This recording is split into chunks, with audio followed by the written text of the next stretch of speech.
well, that's what we're going here to look for.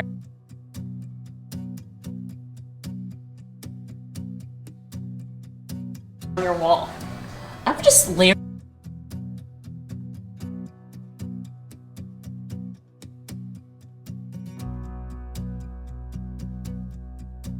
Hi guys. All right. How are you? So I just made it to Amber's house. Amber is my castmate from Run the World, and I'm gonna do like a whole sort of intro with her, and we're gonna go over what she sees for this room makeover that I'm going to do, that she asked me to do in her guest bedroom. She lives in a really beautiful Spanish style home, and she has 2 kids and she's really busy, and we have very similar tastes.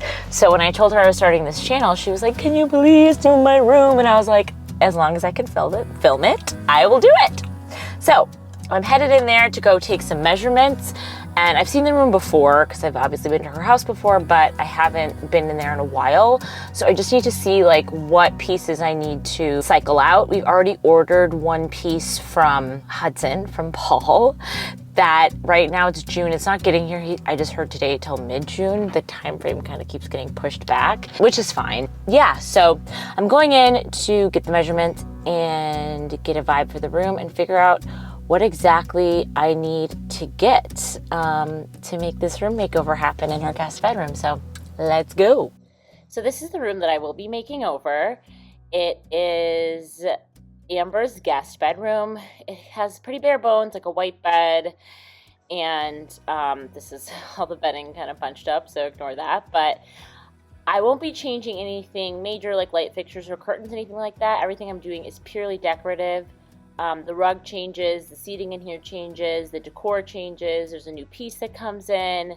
But it's good for you guys to see this stuff because you can see how simple changes without doing anything like paneling or wallpaper or paint, just simply with decor and the arrangement of furniture, can completely alter a space, the way it functions and how you feel in the space. And I'm happy to report that both Amber and her husband say this is like their favorite room in the house, or it was at one point.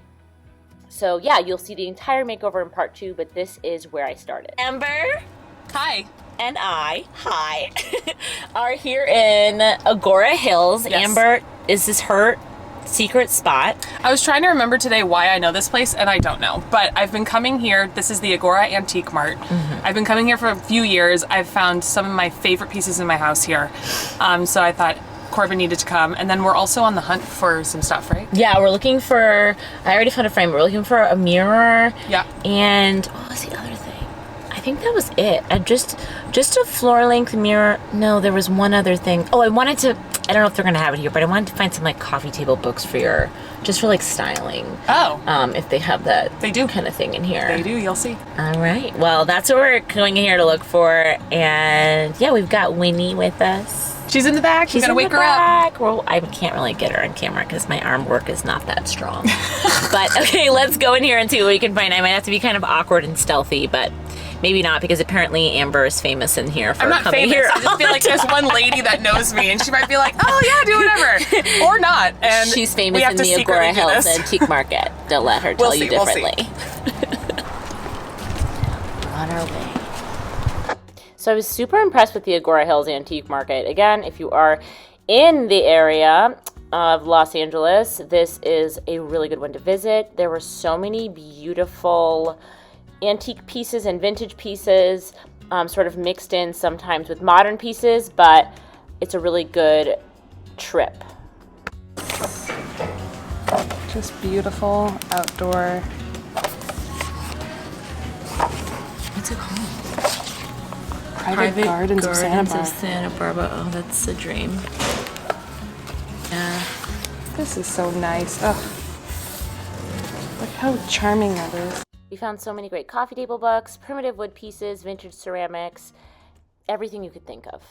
The breadboards, yeah, the vintage they're just breadboards. So beautiful. You could easily put a couple of these in your kitchen.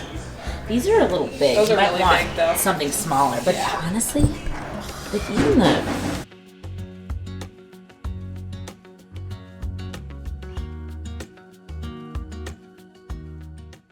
Also, the way this place works, it's all by like vendors' booths. So you walk around and get the prices from individual vendors. And I loved that mirror, but it was just too pricey. And then this vintage apothecary was really cool too. I was just admiring it.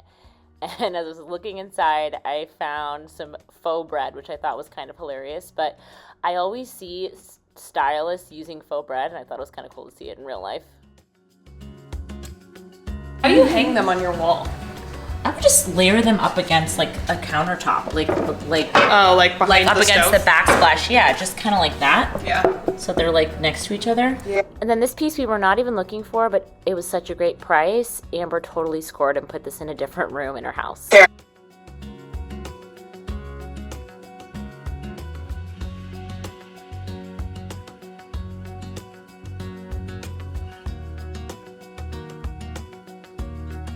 Nice. I don't like that creepy man in front of it, but I really like the table. Yeah.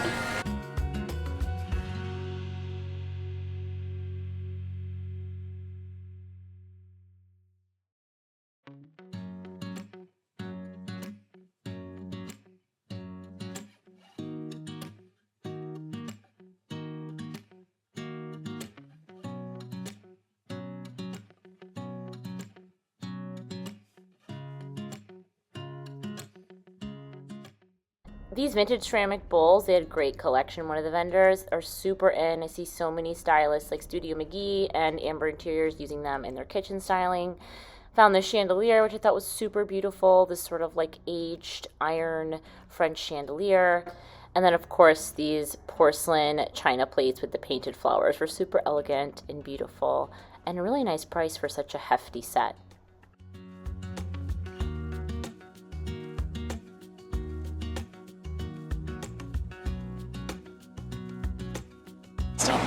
Okay, so we made out like bandits. We sure did. We got some cute stuff. Not a mirror. Not a mirror, but Amber got a really gorgeous French pine cabinet For my dining room. Very excited. I've wanted one for a long time. We got some pots. Some really beautiful black antiqued pots. And I got a little mirror. A little mirror. She got a little gold antiqued mirror. It looks kind of like a house, which is like a really interesting shape. I don't think I've seen that before. Usually you see like a gilded mirror, but yours is like, it looks like a little house. It's super I cute. have no idea where I'm going to put it, but I liked it. And it wasn't that expensive, so I needed it. It's so many places she could put it. And then I got a little carved stone bowl. But I took footage of all of it, so we're just Okay, now we're going to style it. Now we're gonna style it. Well, you'll see some of it. Maybe I can use that. If you don't find a place for that small pot, maybe I can use it in your guest bedroom for styling. Which pot? The black one, the little one, the smaller one. Yeah. Maybe not. We'll see. Anyways, that's it. Okay, bye. Bye. All right, so I'm out in my garage, and I've got Amber's 2 dressers that I flipped here.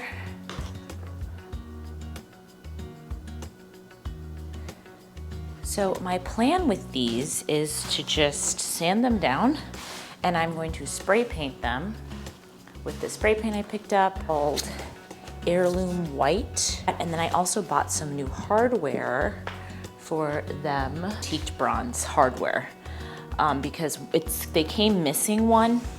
Handle is missing, which is sad because I actually really like the way that it looks. It's just that I need 8. I need it to be even. So I'm gonna take those off right now, and I'm gonna sand them down.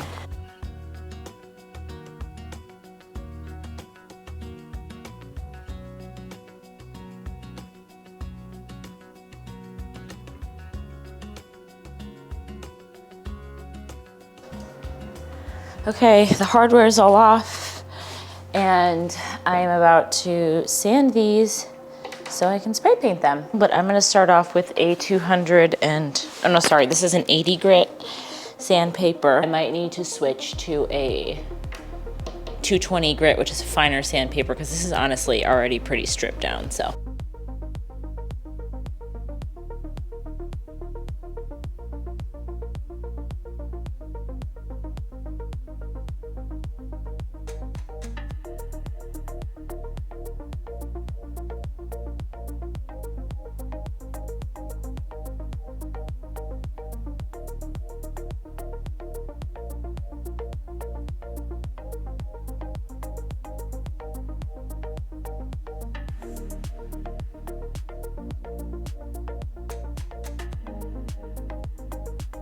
So this is actually coming off quite easily, which I'm very pleased with. So I'm using a 80 grit sandpaper, which is a much more coarse sandpaper than a 220 grit. So I'm just gonna keep going with this. This I think is my last sheet for the orbital sander. So I'm gonna keep going with it until it stops working, and then I'll probably have to switch to the 220. But first one is all done. All the legs are sanded down. It doesn't have to be perfect. It just needs to be clean enough that the paint will stick to it. So I'm just doing a light sanding.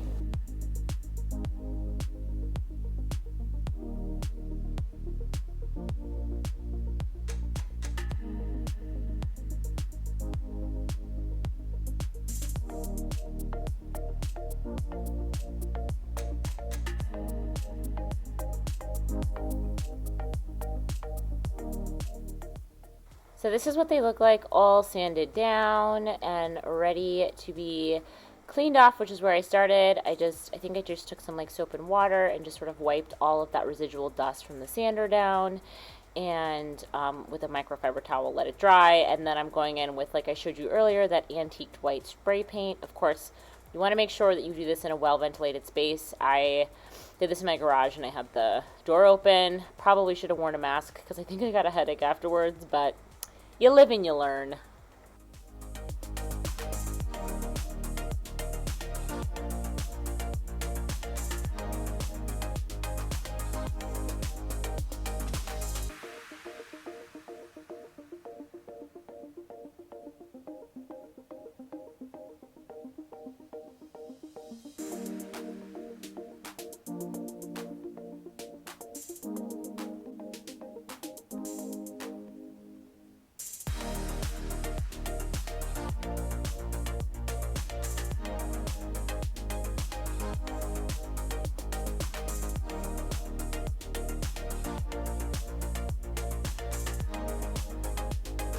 Six cans of spray paint later.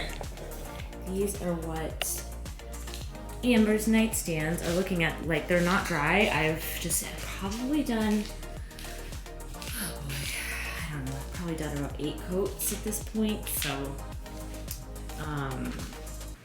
they should be good to go. After they dry in about an hour, as long as everything looks okay, I am going to polyurethane them, just so that they're, like, when someone puts a drink on them or whatever, they're, you know, safe and they don't end up getting like ring stains on them, although it's kind of inevitable, but we can try. So yeah, I'm gonna do that, and then I'll be putting the hardware on them, and then they'll be ready for the install on Tuesday. Today's Sunday. So very exciting. And this is where I am leaving you guys. I just wanted to show you the complete finished product of the nightstands with the hardware and everything. I think they turned out beautifully. They look like heirloom pieces and they look gorgeous in the room. And they're, you know, dovetail jointed wood furniture that I also added liner into the drawers so they feel, you know, newer and cleaner and nicer. So please be sure to join me next week for part 2, where I reveal the entire room makeover of Amber's guest bedroom, walk you through the process of how I styled it and why, and show you their reaction.